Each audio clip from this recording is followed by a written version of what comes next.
Hello everyone and welcome to PravasiExpress Talk Times. With us today we have Kapila Venu, a renowned Koodiyattam exponent.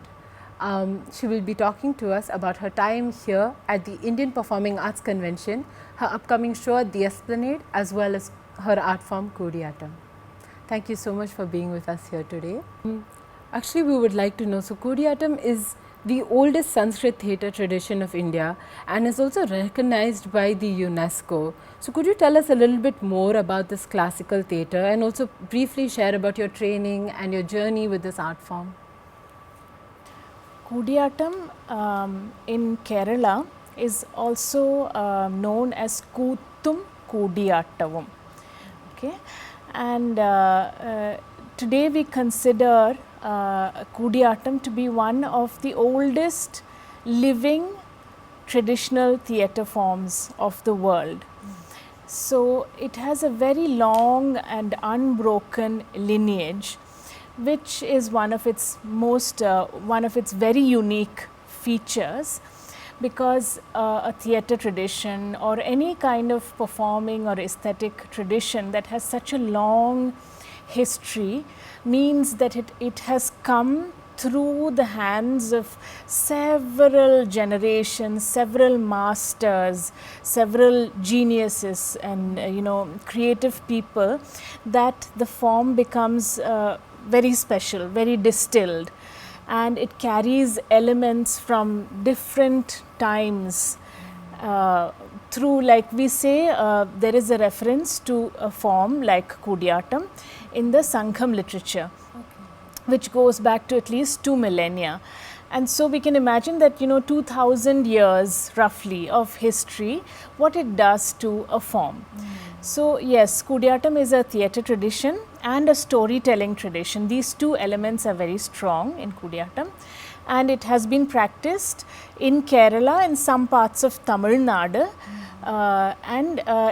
It is basically the performance of plays written in the Sanskrit language. As you know, in Sanskrit literature, playwriting is a very important genre, and it's a very rich genre, and different parts of India had different ways of adapting this literature into their aesthetic culture.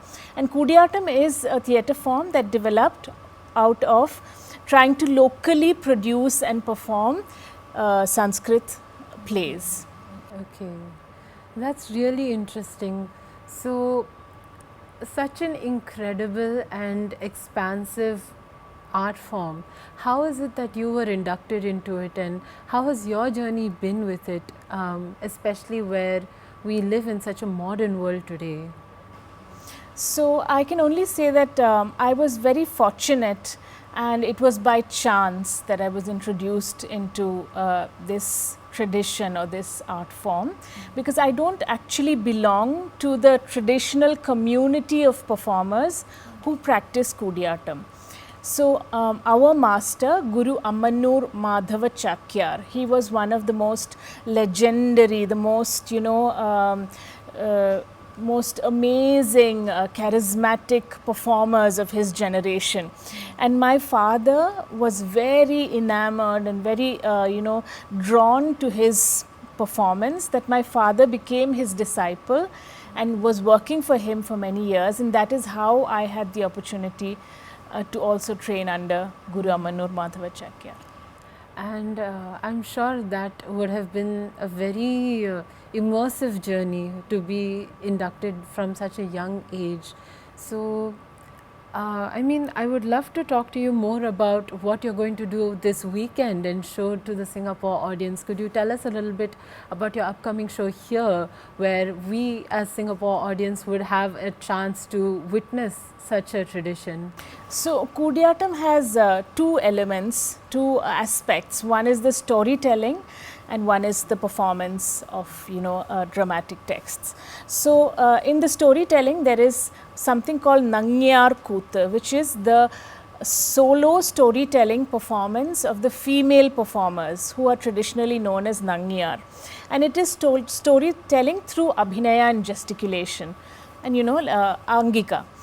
So during COVID, I started working on Devi Mahatmyam and Devi Bhagavatam. It is not part of the traditional repertoire of Koodiyattam, and I was working on it for a commission, but I was extremely drawn to these two texts, Devi Mahatmyam and Devi Bhagavatam, because they are so full of drama and so full of potential for performance, and all the characters that appear in the stories, of course the glorious Devi, Durga, Bhagavati, but also all the other characters like Mahishasura and Chanda and Munda and Raktabija, and all of these other characters are also extremely compelling and who have complex histories and narratives.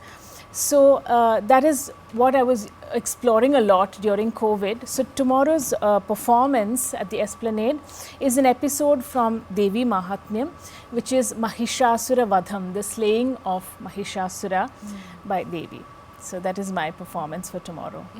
Very, very interesting to be able to watch this take on this tale that I think a lot of us are aware of, but only from one dimension. I think this will be very, very interesting. But coming back a little bit to your journey with Koodiyattam and just the way that you've been molded as a dancer to think in this manner, have you ever had any sort of challenge figuring out how to practice this beautiful art form in such a modern world today, where people seemingly think that they're on, you know, the opposing sides of two spectrums, or one spectrum but two opposing sides of it? I think when you think in the context of where I live, a place like Irinjalakuda, which is a small town and still developing, life is still very intertwined with tradition. So to be honest, I have never felt a very sharp contrast or a very sharp difference between real life and the life of myth and legend and tradition. It's still in Kerala very much a part. I mean, it's changing over the years. It's not the same as what it used to be in my childhood. Times are changing very fast, but still traditional art forms, the practice of traditional dances and music and ritual performances being a part of daily life, all this is still actually quite a part of life. But having said that, I actually studied in a very urban, in a kind of a, not in a city, but in a school that had a very urban culture. And then coming back to a tradition, did make me very aware that the world outside has really moved ahead. And it does sometimes almost frighten me to think that, to wonder how traditions, which are very precious in my opinion, will adapt to the changing world. It actually bothers me a lot. Okay. Actually, just speaking about how Koodiyattam has changed and evolved, I would love if you could share with us some of your collaborative work pieces and what that experience has been like, because as you said, the world has evolved to a point where, I mean, globalization has taken over, that there is no real boundary between countries or arts, right? And in your collaborative works, I think you've had the opportunity to work with very different art forms from your own. So could you share a little bit about that as well? So actually, I've lived a life in a sense which is from the very beginning has always had an intercultural exposure. Okay, so I grew up in a family where on one side we were practicing tradition, and on the other side our home was always welcome to all artists from like all over the world and all kinds of genres and theatre and dance and music and puppetry and everything. So I've always grown up with that kind of exposure and interaction. And that has always been very enriching, and that has always made me very, given me a lot more of different perspectives to look at my own tradition. And that is actually a necessity of this time. We live in a time where a lot of interculturality is happening, and actually a large part of my formative years, I actually used to travel to Singapore a lot. Because we used to teach at the Intercultural Theatre Institute here. We still teach there, and Koodiyattam has been a part of the training system in ITI for over 15 years or 17 years now. And having coming into ITI and being exposed to different students from different backgrounds, trying to share my very traditional tradition with them. All of these intercultural, let's say, meetings and interactions have been very crucial in deepening my practice of the tradition. It might not sound, let's say, it sounds paradoxical, but actually it has been one of the biggest sources of inspiration. Interacting with theatre practitioners from Europe, spending many years in Japan, training with a Japanese master called Min Tanaka, who is an avant-garde performer, but who had a very deep interest in tradition. So all of these exposures has definitely molded my approach and my practice towards my tradition. That's really so beautiful to hear, that how interculturality can make you introspect so much to really appreciate our own traditions and arts. And I mean, as you mentioned, Koodiyattam has been present in Singapore for quite some time now. But what do you think that we can do as a Singapore audience to really support and promote the art form? Do you have any? I think Koodiyattam is practiced by a very small community. We are all together less than 100 people in the world who practice Koodiyattam.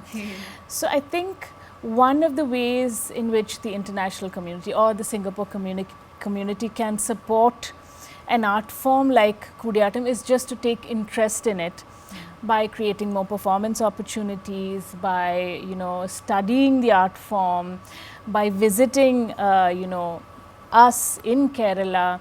Taking interest is support. Right. So yes. Okay. Well, thank you so much for your time, and thank you so much for talking with me. Please do go and catch the shows at the Esplanade Theatre. Thank you so much.